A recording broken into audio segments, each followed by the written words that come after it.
Welcome to That's What I Call Marketing, the podcast where you will hear from the leading lights in the marketing world and listen to their unique insights. Today is another episode of our singles. The singles are shorter episodes where I'm speaking to experts about the hot topics in marketing and getting their perspectives. But it's not just their perspectives, because these episodes are being brought to you by Tracksuit, the radically affordable, always-on brand tracking dashboard that will help you measure and communicate the value of your brand activities.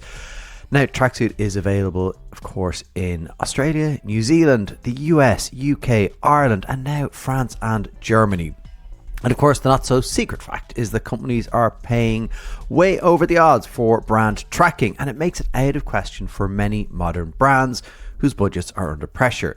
So Tracksuit provides enterprise-level brand tracking without the enterprise price tag. Their in-house research experts do the heavy lifting for you by using best-in-class practices to craft and launch your survey. It goes out to thousands of people each week from panels made up of millions around the world to give you full visibility of your brand health. So check out gotracksuit.com for more information and get in touch with the team there, who will happily show you how their dashboard works and the power of Tracksuit data. And of course, the power of Tracksuit data is what drives our conversations. And I am joined by Dan Fleming, the UK country lead, and Jasper Skinner, agency partner manager from Tracksuit, for today's episode. And today we are going to be talking about AirBnB and Vrbo. I hope I'm pronouncing that right. Really interesting story here.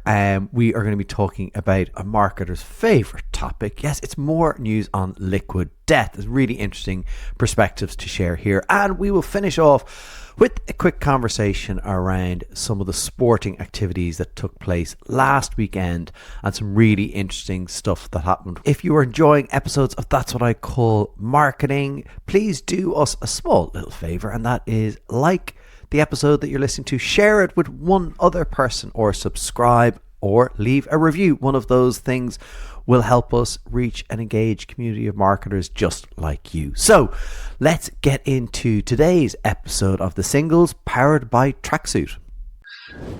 Dan and Jasper, great to see you again for another episode of The Singles, and we've a couple of really interesting stories to get through today. The first one that popped up on our radar was a really interesting one around AirBnB and Vrbo. I'm still not sure I'm pronouncing that correctly. And there's been a couple of things where about a month ago, Vrbo had a billboard outside the Airbnb offices that was kind of saying, you know, think of us as Airbnb's hotter, cooler, friendlier, long lost twin that never has hosts. They also had an ad with the guy Nick Saban, who I think is famous. I don't know who that is. And it was all about him being the host. And only, I think, like this week, that ad has been, it's not been banned, but they're going to have to change the references to hosts and rules, right? That's kind of their anti-Airbnb thing, is like, we're better because we've no hosts and rules and all that kind of stuff. That seems to be their positioning. And when I saw this first, I was like, oh, like a challenger brand. I love this. I'm rooting for Vrbo all the way. And then I was like, oh, that used to be Home Away. Oh, that's an Expedia company. So I'm kind of a bit more forgiving to Airbnb for kind of going at them and giving them a hard time. But all that aside, really interesting. Like, it's a fascinating category, you know, that we're seeing like exploding in travel. What's the data telling us on Airbnb and Vrbo? Am I pronouncing it correctly? Does anyone know? I believe so. It's how I'm going to be pronouncing it. I usually drag out the R. It's more of a Vrbo. Okay, feel free to go. But as an Aussie though, you just throw an O at the end of everything. So. This is like how you say verb. Yeah, Vrbo. Yeah, on a nickname basis with Vrbo. It is. I mean, it was a very funny campaign. I mean, the Airbnb CEO, Brian Chesky, he responded quite well to it, actually. He took a photo of the billboard, put it up on his Instagram story, just with a sort of a Ricky Gervais laughing face. So evidently, you know, a bit tongue-in-cheek, kind of leaning into it. But it is interesting. I mean, amongst the accommodation services category in the US, so from April to March last year, We have noticed that Vrbo have seen significant funnel growth across the board, except for preference. So their awareness has risen from 55 to 61%, consideration from 29 to 32, and investigation from 25 to 30%. However, it's their preference has remained stable at 4%. So it's a really interesting, I think, context into sort of perhaps the strategic idea behind the campaign. And I was reading a really interesting article that was talking to how basically research showing that brand rivalries activate what's called the amygdala. So it's the part of the brain primarily associated with emotional responses that essentially respond to threat and excitement. So essentially, as humans, we're wired to see competition as drama, and obviously drama captures attention faster. There are a couple of other examples of these sort of brand wars, comparative advertising that I think we've all seen and know from throughout the past. So there was the Burger King versus McDonald's work. So the Whopper Detour back from 2018, where Burger King offered Whoppers for 1 cent, but only if it was ordered via the app within 600 feet of McDonald's. And obviously, it gamified the rivalry, drove app downloads, and in fact, it resulted in over 1.5 million app downloads, which is a 37.5% increase in their total app downloads in just 9 days. There was also the Pepsi versus Coca-Cola campaign. So it was the Halloween costumes back from 2013. Where Pepsi dressed a can of Pepsi in a Coca-Cola vampire cape with the line, "We wish you a scary Halloween." And it's a really kind of, it's a really interesting marketing tactic because ultimately they do generate buzz and engagement. And at times it can outperform higher cost campaign activity because ultimately conflict sticks as it doesn't just get noticed, it gets shared. Gets argued over, it gets remembered. So yeah, it's a really interesting sort of strategic tactic from a marketing perspective, but it does require careful planning and execution just to ensure that, it yields positive results rather than detrimental ones. Yeah, because the risk is that you do a job for the competitor. Yeah. You know what I mean? Like you kind of talk about them so much. I think some of the ones you've referenced are really good and clever and were clearly owned by, like the Burger King one was so, like it was owned by Burger King, right? And so that was really good. And that is always, you see it a lot on LinkedIn. You see a lot on LinkedIn, but you see a lot of people giving out and kind of going, "Oh, that's done more for the competitor." But I think there's a way of it happening. I think this Vrbo out of home outside the Airbnb head office was clever because it was clearly pointed at Airbnb. And actually the fact that the CEO posted something about it probably did Vrbo a job. Like, do you know what I mean? Yeah.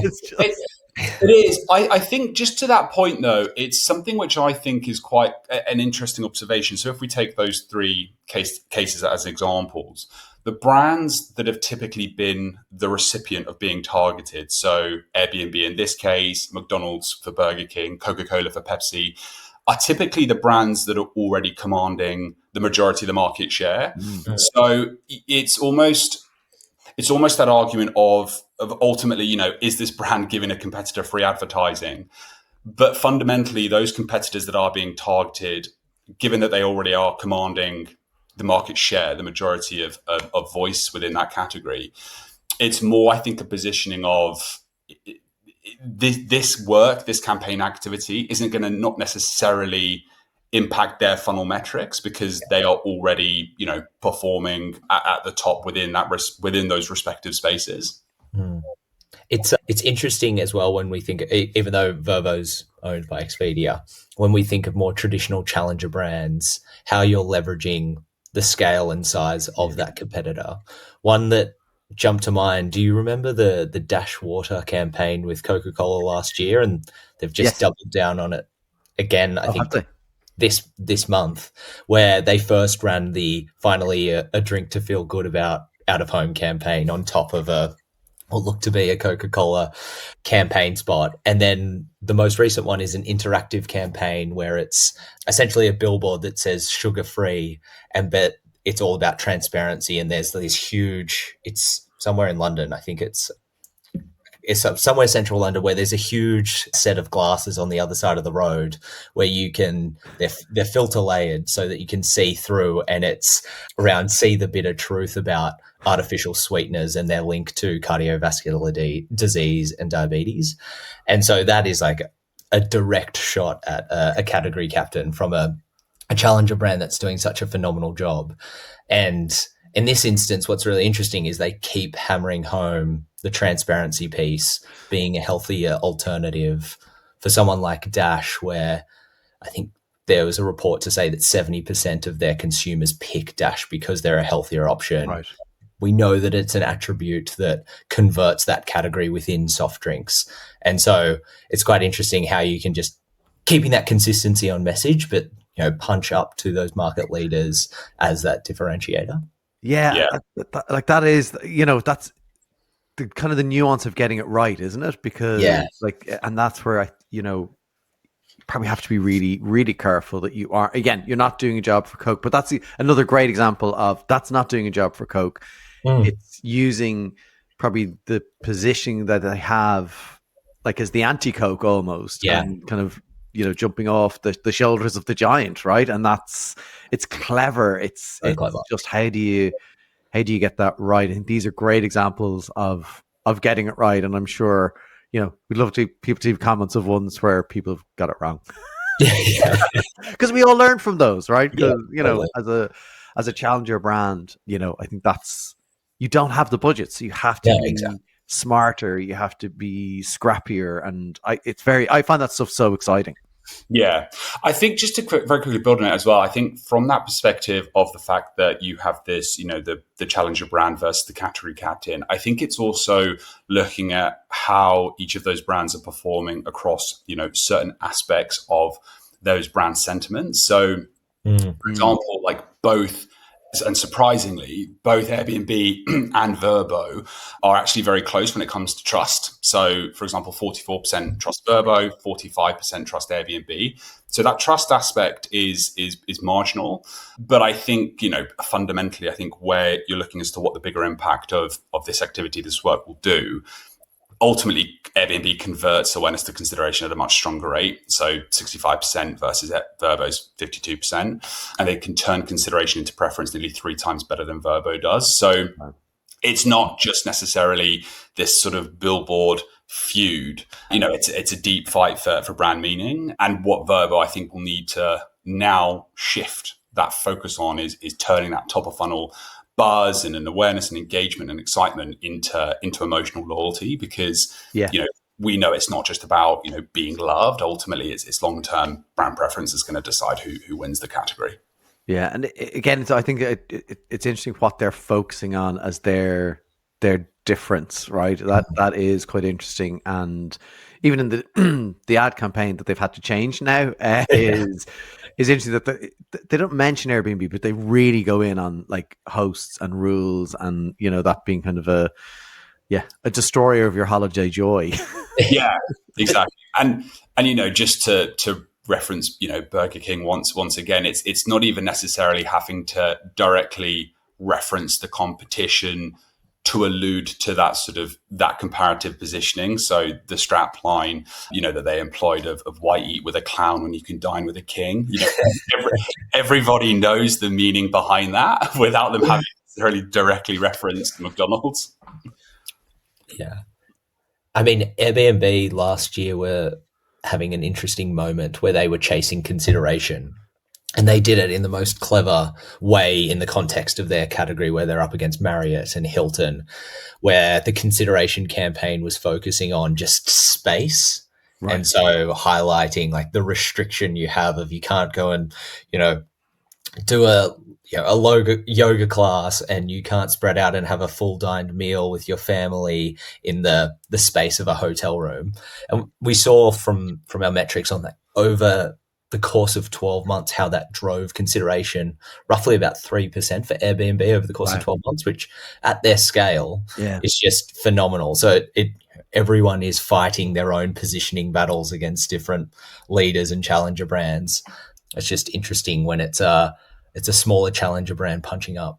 Yeah, it is. And like, again, when you think Airbnb created the category and now they're the giant, like, do you know, I love that, and it was funny. I spoke to Mark Ritson last year on an episode of the podcast, and I asked him about, how small brands become big.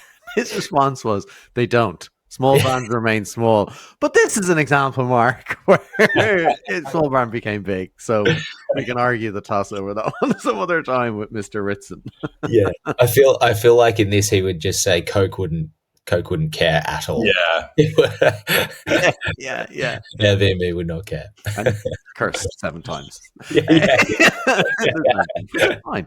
Brilliant. Speaking of, I guess, category creators, brand that's become big and is kind of like it's a darling of the marketing industry, right? We love talking about Liquid Death. And just recently they've announced a partnership with Madison Square Gardens. So that isn't just Madison Square Gardens, it's kind of all the kind of properties that they own, and they're going to be kind of, appearing front and center in Madison Square Gardens. So obviously then Liquid Death kind of, big news last year, or was it earlier this year or last year, kind of moved out of the UK market, kind of a big launch, retracted a bit. I think everyone was like, oh, that's the death of Liquid Death. I don't think that's necessarily the case, but what's the data telling you guys on Liquid Death? Yeah, I mean, for coming back to Ritson, I think he described that they would not become a behemoth. So we know his firm view on Liquid Death as a great brand, but not to be one of the juggernauts. I mean, it's impossible to ignore, whether you're in marketing or not, like the fame that's built around Liquid Death and how they're just an awareness munching machine. The last 12 months have been pretty phenomenal for them from a data perspective, but just even the event where they've shown up. So they've got the MSG sponsorship now. They sponsored the Exosphere in Vegas, the Super Bowl ad, which was incredibly effective, incredibly entertaining. And we've seen this flow through into their funnel metrics. So primarily hitting home at awareness at the top of funnel. So they've grown awareness 10% in the last 12 months to 41%, which, I don't know, depending on, maybe for marketers that would be surprising because you'd think it would be higher, but on a nationally representative basis in the US, probably not surprising. I mean, the category leader there is Fiji Water, and they have US national awareness at 75%. So it goes to show like the job that is to be done to win the US. But I think starting with, before we get into some of the challenges with the funnel at the bottom of the funnel, I wanted to touch on just how they build awareness. And we launched a report, which would love people to dive into, with the brilliant agency Small World earlier this year, called Entertain or Die. Yeah. Essentially, it looked at the 100 of the largest brands and ranked them based on entertainment value. And we used a methodology looking at like social metrics, looked at survey data, and Liquid Death was in the top 20. I think they were ranked 18th.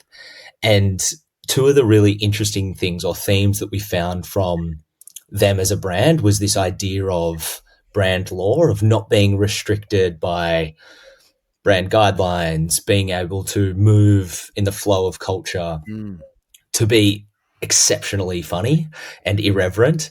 And it's interesting to see now that they're at a bit of a scale with 40% plus awareness, how they're now taking that jump into major sponsorships, but then they still have that ability to run what they describe as 3D comedy. So in any touch point, it's humorous, whether it's in the can, whether it's the ads they run, whatever it might be. And so I think that's something that's been really interesting on their awareness journey, is they're really kind of breaking this rule of brand guidelines and sticking to that, and just being, how can we be the funniest thing, the best thing that someone sees in the day? Yeah.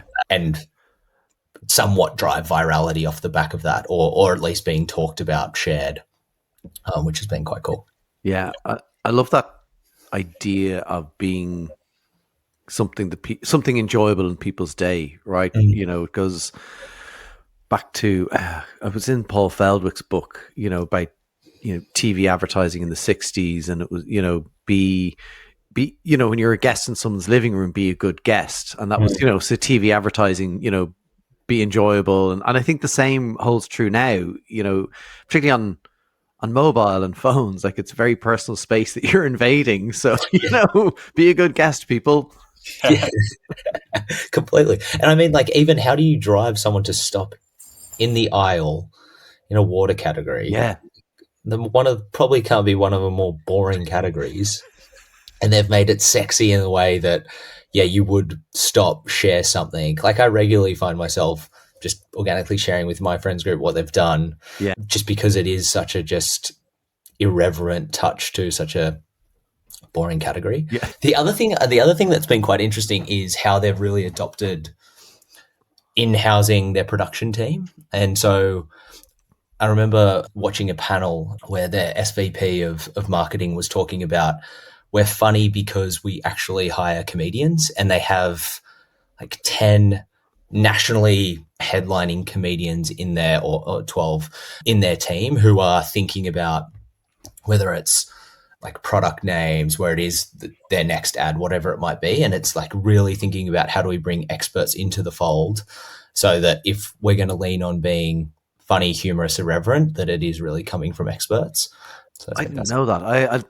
That is fascinating, because that's like, a table of script writers for a TV show. Yeah. I've been deep diving into old episodes of Seinfeld, and actually was reading into those that they've stood the test of time. But like, again, what they were like, being able to tap into culture and in a way that is almost timeless, having the skills, the right skills, it's not just a group of copywriters, it's a group of comedic writers like that.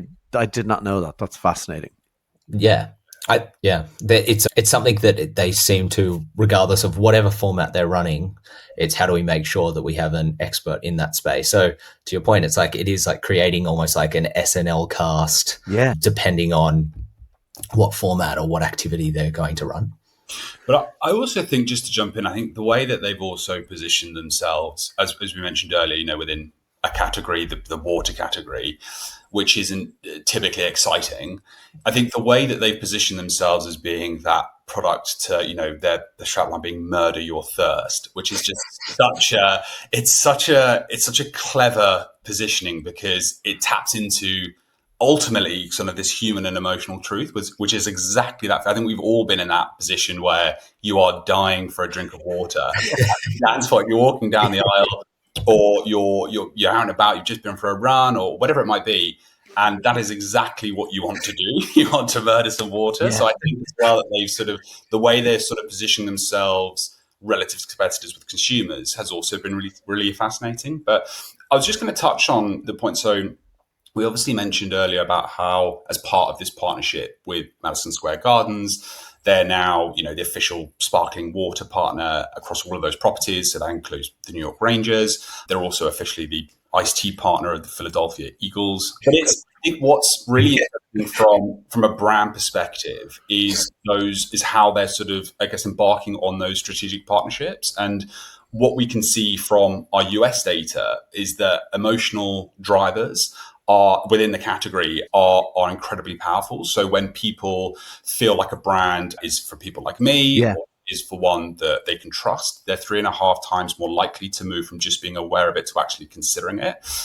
So by showing up in these places that are full of emotion, excitement, and community, such as sports, and of course, as we've all seen as of late with the wonderful story of Wrexham and Liverpool winning the league, sports really do invoke that emotion. I think they're really trying to build a stronger emotional connection with consumers. And so it'll be really interesting to see how that plays out over time, especially as we look beyond awareness and track further down the funnel. Because we at Tracksuit about 7 months ago wrote a story called "People Love Liquid Death, but do they drink it?" Yeah. And the findings we unsurfaced there are pretty much exactly the same now, which is that brand awareness is still growing, but the question remains of whether these consumers deeper down the funnel are converting. So yeah, evidently these partnerships are an attempt to deepen that brand understanding and create that emotional, memory and connection of consumers within the space. Yeah, and again, it's certainly one to watch, because that whole people love it. It has talkability, but they have to now the job to be done clearly. And I guess possibly the retraction from the UK was focus on getting that now right in the US, which is moving people from awareness, loving it, to actually consuming it, and then it hitting those kind of higher numbers in a really competitive category. But like, what they've done is just they've disrupted it, and again, I can't but love that. Yeah. Yeah, it's incredible. I mean, there was even the co-founder yesterday posted a LinkedIn post that just said art sells. And that couldn't be more at the core of what they do, is just how do we be as creative and artistic as possible. But absolutely seeing from a funnel perspective that now the question is, how do you efficiently move people through the funnel, and looking at their competitor set, where they get that conversion is off the back of knowledge. So having that connection 6 times, people that deeply understand a brand will consider or convert to consideration 6 times more likely than those that don't. And then the other was trust is a 3x multiplier to conversion, which is pretty wild. And it is one of the great things, Harry, just about the tracksuit dashboard, is you can see where your kind of metrics are converting through the funnel and compared against the competitive set. And what it allows you to do is kind of figure out the problem areas, may not have an awareness issue, but you may have an issue further down. And I think that's just a really powerful piece of what you can see in the tracksuit dashboard. And again, it's always on. So you're not waiting another 6 months to see if you've moved it. You can see it over time and kind of know that you're impacting, and the things you're doing as a marketer are moving that needle that you need to move, which I think is really powerful. You mentioned Wrexham, and what a wonderful story. We just had to touch on these two, the football obviously kind of season isn't yet over, but coming to a close. I guess we talked about 3 potential underdogs, challengers. Wrexham is the ultimate non-league football, bought out by Ryan and Rob, the powerhouse that brought with them. I think initially, obviously, investment and star power, but the genius thing for me was the storytelling. They went and told the story in a visual format that people could engage with, which then allowed them bring in, not just with their brand power, but building a Wrexham brand that could then bring in, big sponsors, really big names, not just, Aviation Gin, which I don't know if they're any longer involved anymore, but he's got big, Meta are a sponsor, it's phenomenal. And now they're, in the championship with their ambitions to hit the Premier League at some point, which, I remember watching the first episode, and, they were saying that was their ambition. It's a phenomenal story. It really is. The idea of having an Wrexham away day with my beloved Chelsea is thought next season, but it really is. It's fantastic, and I think it's something we were talking about recently, actually this week, sort of following it. I think it's also just about kind of the broader impact it has in the to achieve. We've seen time and time again that whether it's within a business case or whatever it might be, that money isn't necessarily always the answer to success. And I think the what they've done in terms of building that brand, not just within the club, but within the community, and that's within Wrexham, it's within Wales, but it's also more broadly just within the footballing space, I think has really kind of been a massively contributing factor to driving them to where they've got to, because they're obviously incredibly talented team, and and to have historical back-to-back promotions, to be from where they were when Ryan and Rob came into to where they are now, I think also just goes to show that actually instinctively as humans, those drivers can be really quite powerful. Do we know why they picked Wrexham out of all the non-league clubs? I'm going to say cheap. I don't actually know. It's a great question. I genuinely don't know. And the impression I got was it was Rob McElhenney, his idea, and then he'd never met Ryan Reynolds before. And so I don't so I remember they did a Zoom call, it might have been during COVID, where it's a wonderful episode where they're kind of meeting for the first time and this idea is being brought to life. And it's, even that working, do you know what I mean? They're two completely powerful, Hollywood stars. Huge fan of It's Always Sunny in Philadelphia. That's just Like bringing Danny DeVito into that show was the most genius thing ever. I'm going off topic, but it is a phenomenal story, and I think when they focused on kind of getting it right locally first, like really being authentic, like they didn't come in, and go, right, the first thing we're going to do is build a new stadium, bring in big sponsors. Like they kind of really got the local community rallied around what they were doing. Like it was really authentic. Yeah, no, completely. The other one then to mention is obviously, unfortunately, Liverpool have won the Premier League. I have a 12-year-old that's thrilled, but anyway. So that was, like, again, wonderful story. Congratulations. Their first time winning a real Premier League. The COVID one doesn't count. I'm really upsetting every Liverpool fan that but there was a moment at the end. They were all kind of celebrating, interviews happening, and then Mo Salah goes over to the crowd and he grabs a phone and he takes a selfie, and it's a brilliant selfie. Like he looked so happy, the crowd are so happy. And I was like, oh, isn't that wonderful? Like some fan is going to have that on their phone. Oh, like a wonderful moment. But that's not really what happened. Yeah. And I don't mind this. I think it's a wonderful piece of product placement. I was going to ask what your reaction was. Do you now feel a bit more deceived or tainted because now that you know that it was a member of staff? As a marketer, I'm like, well done, Google Pixel 9 brand director. Like, it was brilliant. And it was, well coordinated. It's a great photo. Like, which, objectively, it's a good photo. Yeah. And I thought it was a brilliant piece of product placement, which is, with so many sponsors these football teams have, how do you get a place for each of them to play? And I think that's great. Brands do that. They find the authentic moments that they can play and, have a role. Yeah. And also just seemingly so small scale in terms of like the impact of just getting that placement of phone in hand, Mo Salah, iconic player, one of the biggest moments of the season in their history. It shows that you don't necessarily need to go so big budget for the most impactful moments.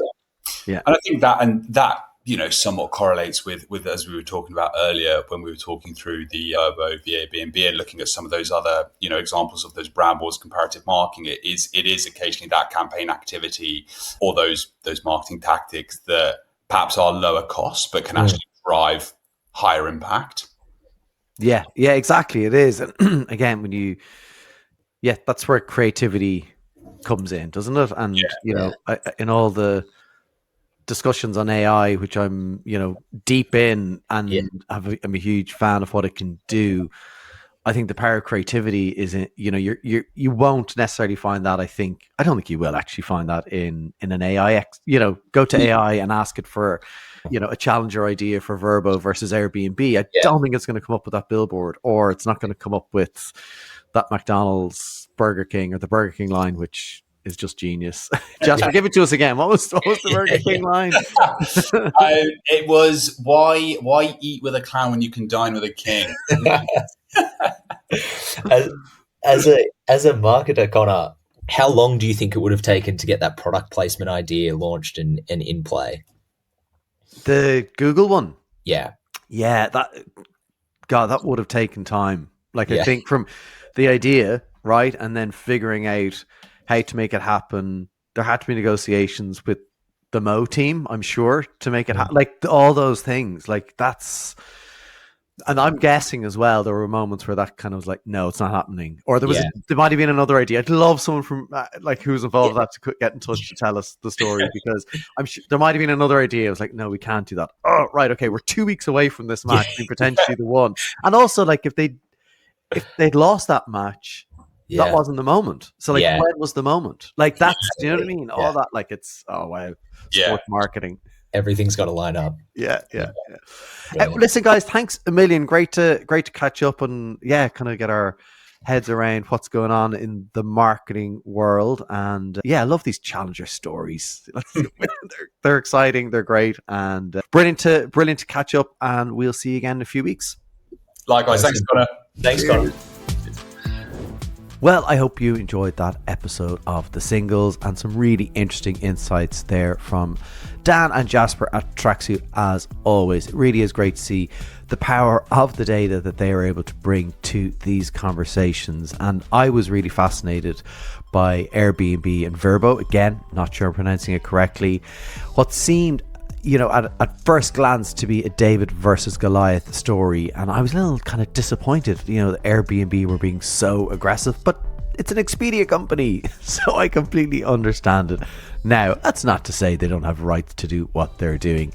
It is interesting perspective, and of course, the wonderful story of Wrexham FC, and I really am hoping to get someone from Wrexham on the show to talk about the power of partnerships and the power of communications and how that has driven the club forward.